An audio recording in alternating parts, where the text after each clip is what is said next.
John? Why isn't he back in the brig? Did you catch these surprising Easter eggs in Skeleton Crew Episode 7? Spoiler alert. The penultimate episode of Star Wars Skeleton Crew is here, and it did not come to disappoint.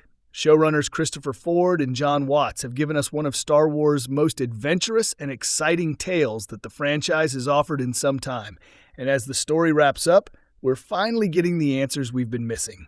Wim, Ravi Cabot-Conyers, Neel, Robert Timothy Smith, Fern, Ryan Kiera Armstrong, and KB, Kyriana Kratter, successfully avoiding peril after peril, have made their way back home, where their parents eagerly wait.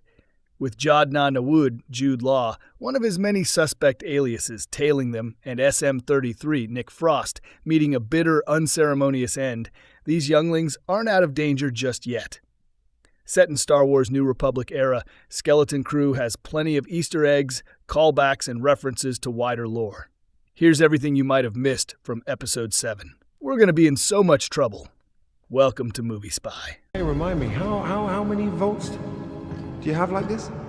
1,139. Numa almost says that classic Star Wars line. I've got a bad feeling about this, or some variation of the phrase, has been a part of Star Wars' legacy since the beginning.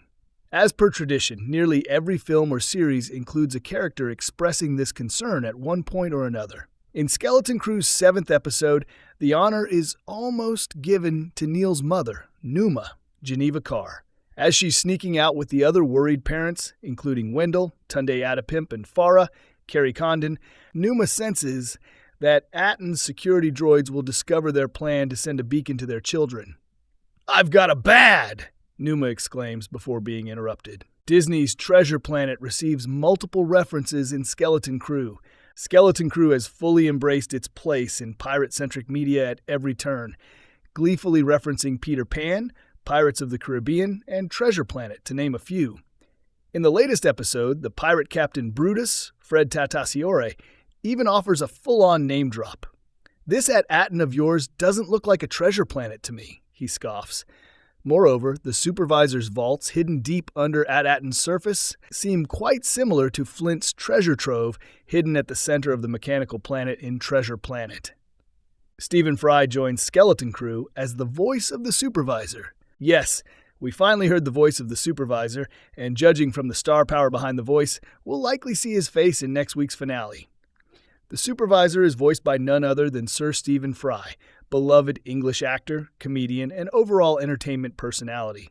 We've got our questions, though. Why was the supervisor so quick to welcome Jod's ship into the depths of Vajin? At-Atton's fault, accepting him as a Republic emissary.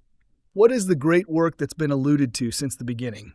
Is the supervisor's true identity that of the legendary space pirate Tak Renad? If so, perhaps that's why he willingly and swiftly welcomed the Onyx Cinder and its inhabitants into his stronghold. Jod's welcome on At-Atton calls back to Obi-Wan Kenobi and Kamino.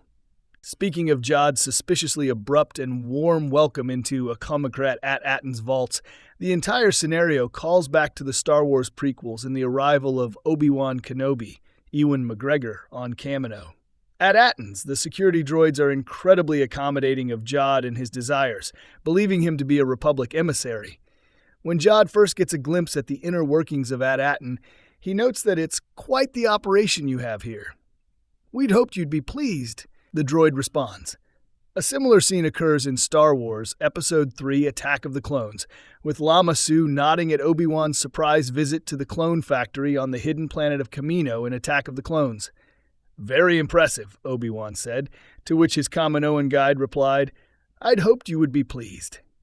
Skeleton Crew nods to George Lucas's THX 1138. We'll always love when Star Wars nods to George Lucas. When Jod asks the security droid how many lucrative vaults there are on At-Atton, he's told there are 1,139.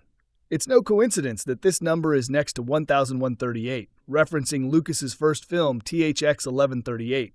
Star Wars has nodded to the first venture of its creator before, including holding Princess Leia, Carrie Fisher, in Cell Block 1138 on the Death Star. Jod mirrors Anakin Skywalker in this gruesome Revenge of the Sith moment. If a sickening feeling crept upon you toward this episode's end, you aren't alone.